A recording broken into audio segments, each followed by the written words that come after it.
அனைவருக்கும் வணக்கம். நான் உங்கள் அசோக் கந்தசாமி. இந்த வீடியோல பார்த்தீங்கன்னா, நம்ம என்ன பார்க்க போறோம்னா, ஒரு பிரசன்ன ஜோதிடத்த பத்தி தான் பார்க்க போறோம். நம்ம ஆல்ரெடி பார்த்தீங்கன்னா, நெறையா ஜோதிட தகவல்கள் பார்த்தீங்கன்னா, நம்மளுடைய யூடியூப் தளத்தில பதிவு பண்ணிட்டுருக்கோம். மெடிக்கல் ஆஸ்ட்ராலஜி, வாஸ்து, நாடி, திருமண பொருத்தம், சோழி பிரசனம், இந்த மாரியான அனைத்து விஷயங்கள பத்தியும் நம்ம சொல்லிட்டுருக்கோம். இருந்தாலும் அந்த பிரசன்ன ஜோதிடம் அப்படிங்கிறதுல நெறைய பேத்துக்கு சந்தேகம் இருக்கு. சார் ஜாதகமே என்ட்ட இருக்கு. நான் பிரசனம் பார்க்கணுமா? இல்ல ஜாதகம் பார்க்கணுமா? இந்த மாரி ஏகப்பட்ட ஒரு கன்ஃப்யூஸ்க்குள்ள போறாங்க. அவங்களுக்கான இந்த வீடியோ. அது மட்டும் இல்லாம நேத்து நம்ம வாடிக்கையாளர் ஒரு கேள்வி கேட்டிருந்தாரு. அது எந்த மாரி கேள்வி கேட்டாரு? அத நம்ம எந்த மாரி தீர்வுகள் சொன்னோம்? அப்படிங்கிறத இந்த வீடியோ பார்ப்போம். யாராவது ஃப்ரெஷ்ஷா இருந்தீங்கன்னா, நம்மளுடைய சேனல்ல ஆல்ரெடி நெறைய வீடியோஸ் போட்டிருப்போம். வாஸ்து, 2வது பார்த்தீங்கன்னா, ஜாதகம் பொருத்தம், திருமண பொருத்தம், 2வது பிரசன பத்தி, சோழி பிரசனம், மெடிக்கல் ஆஸ்ட்ராலஜி. நெறைய வீடியோஸ் முன்னாடி போட்டிருக்கிறத போய் தாராளமாக பாருங்க. இப்ப இந்த வீடியோல பார்த்தீங்கன்னா, ஃபர்ஸ்ட் நம்ம பிரசனம் என்ன கேள்வி கேட்டாங்கங்கிறத நம்ம போயிருவோம். ஃபர்ஸ்ட் பார்த்தீங்கன்னா, இங்க பார்த்தீங்கன்னா உங்களுக்கு தெரியும். ஸோ இந்த வாடிக்கையாளரோட கேள்வி என்னன்னா, அ அவரும் அவருடைய பார்ட்னரும் பார்த்தீங்கன்னா, ரொம்ப காலமாக தொழில் செஞ்சுட்டு வந்துட்டுருக்காங்க. நல்லபடியா போயிட்டுருக்கு. இப்போ புதுசா அவருடைய ஃப்ரெண்டோடைய ஃப்ரெண்ட் இன்னொருத்தர் ஒரு பிசினஸ் சொல்றாரு. அதுல என்னைய அதிகபட்ச முதலீடு பண்ண சொல்றாங்க. அதுல நான் பண்ணலாமா? இல்ல பார்த்தீங்கன்னா, எனக்கு அதுல வேண்டாம். நீங்களே பண்ணிக்கங்கன்னு சொல்லிக்கலாமா? அதுல பண்ணா எனக்கு லாபம் வருமா? அப்படிங்கிறது அவருடைய முதல் கேள்வி. இந்த மாரி ஒரு கேள்வி வரும்பொழுது பார்த்தீங்கன்னா, 2 இடத்துலயும் நம்ம பார்க்கணும். ஏன்னா, ஆல்ரெடி அவர் அவர் பார்ட்னர்ஷிப்ல இருக்காரு. அவர் இன்னொரு தொழில் பண்ணலான்னு அவர் ஃப்ரெண்ட் சொல்றாரு. இப்ப பண்ணல அப்படின்னால் பெரிய ப்ராஃபிட் வந்தாலும் போயிரும். பண்ணுனா எனக்கு லாபம் கிடைக்குமா? இத நம்ம ஜாதகத்த வச்சும் சொல்லலாம். அதை தாண்டி ஒரே கேள்வியில பார்த்தீங்கன்னா, துல்லியமா நம்மளுடைய பிரசனத்த வச்சே நம்ம சொல்ல முடியும். அவர் கேட்ட நேரம் பார்த்தீங்கன்னா, 10ஆம் தேதி அ 4 மணி 6 நிமிடம். நம்ம இருந்த லொகேஷன் மும்பை. அதனால மும்பைன்னு போட்டோம். அதுல வந்தக்கூடிய பிரசனம் தான் இது.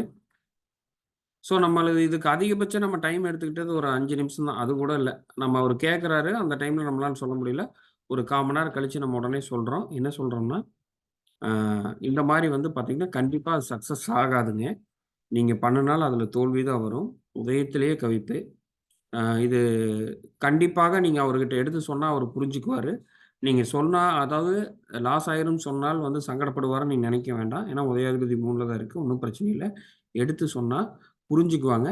பட் அதே சமயம் பார்த்தீங்கன்னா, நீசமா இருக்கிறதுனால உங்க பேச்சு அங்க எடுபடாது அப்படிங்கிறத நம்ம சொன்னோம். அவர் திரும்ப அதே தான் சொன்னாரு. என்னன்னா, "ஆமாங்க சார். நான் என்னவோ சொல்றேன். இது சக்சஸ் ஆற மாரி தெரியல. நம்ம எத்தனையோ இதில பண்ணிட்டுருக்கோம்." ஏன்னா இவங்க இருக்கிறது ஐடி ஃபீல்டு. இது அப்படியே ஆப்போசிட்டா பார்த்தீங்கன்னா, டைல்ஸ் அந்த குவாரி அந்த மாரியான விஷயத்துக்குள்ள ரிலேட்டடுக்குள்ள போகுது. இதில எடுத்து அதில விட வேண்டாம் அப்படின்னு சொல்றேன். பட் கேட்கறது இல்ல அவரு. ஏன்னா, அவருடைய நண்பர் நல்லா பெரிய லாபம் பண்ணாருன்னு சொல்றாங்க. இப்ப அதான் சரி அவனுக்காக ஏதோ குடுத்துறலாமா? சங்கடம் வர வேண்டாம். லாபம் வர மாரி இருந்தா கேட்டு ஒரு குழப்பத்துல இருந்தா உங்கட்ட கேட்டு சொல்லிக்கலாமேன்னு சொன்னாரு. அவரு இதுல இன்னொரு சூட்சுமத்தையும் பாருங்க. அவரு பார்த்தீங்கன்னா, தனுஷ் லக்னம்.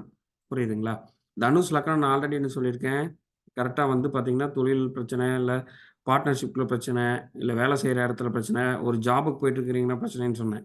சார் அடுத்த ஒரு 8 மாசத்துக்கு நீங்க எந்த ஒரு புது தொழில்லயும் முதலீடு பண்ணக்கூடாது. இந்த பிரசனமும் அதான் சொல்லுது. நான் ஆல்ரெடி நீங்க ஜாதகம் பார்க்குறப்ப நான் அதான் சொன்னேன். அதனால என்னன்னா, இந்த தொழில் நமக்கு இப்போதைக்கு வேண்டாம். கொஞ்ச நாள் கழிச்சு பண்றேன்னு சொல்லிட்டு நீங்க ஸ்கிப் பண்ணிக்கங்கன்னு நம்ம சொன்னோம். அது என்னன்னா, உங்க பேச்சு எடுபடாது. பட் காலப்போக்குல கண்டிப்பாக அது மாறும். ஏன்னா, இந்த குரு பெயர்ச்சி உங்களுக்கு சாதகமாவும் இருக்கு. நேரா 10ஆம் பாவத்த பார்க்குது அப்படிங்கிறத சொல்லி, அவர கரெக்ட்டா வழி நடத்தணும். இப்ப இந்த மாரியான விஷயம் எல்லாமே நம்ம ஜோதிடம் தகவல் மட்டும் சொல்றது இல்லாமல், அவங்களுக்கு எந்த மாரியான பாயிண்ட் ஆஃப் வியூல சொன்னா உங்களோட பிசினஸ் சக்சஸ் ஆகும் அப்படிங்கிறதையும் நம்ம துல்லியமா நம்ம சொல்லிட்டு இருக்கோம். இந்த பிரசனம்ங்கிறது ஜாதகம் இருந்தா தான் பார்க்கணும், இல்லைன்னா பார்க்கக்கூடாது அப்படிங்கிறதுலாம் இல்ல. உங்களுக்கு தனிப்பட்ட ஒரு கேள்விக்கு பதில் நடக்குமா? நடக்காதா? ப்ராஃபிட் வருமா? லாஸ் ஆகுமா? ஜாப் கிடைக்குமா? கிடைக்காதா? நோயிலிருந்து குணமாகுமா? ஒருத்தங்க சொல்றது உண்மையா? பொய்யா? இந்த மாரி ஏகப்பட்ட கேள்விகளுக்கு உங்க மனசுல தோன்றதுக்கு துல்லியமா நம்ம பதில் சொல்ல முடியும். குறிப்பா தொலைஞ்சு போனது, காணாம போனவங்க, விவசாயம் பண்றதுக்கு அனைத்துமே நம்ம பார்க்க முடியும். இந்த வீடியோ கண்டிப்பா உங்களுக்கு ஒரு மிகப்பெரிய பயனுள்ளதா இருக்கும்னு நெனைக்கிறேன். மீண்டும் இதேபோல் இன்னொரு வீடியோல சந்திப்போம். நன்றி, வணக்கம்.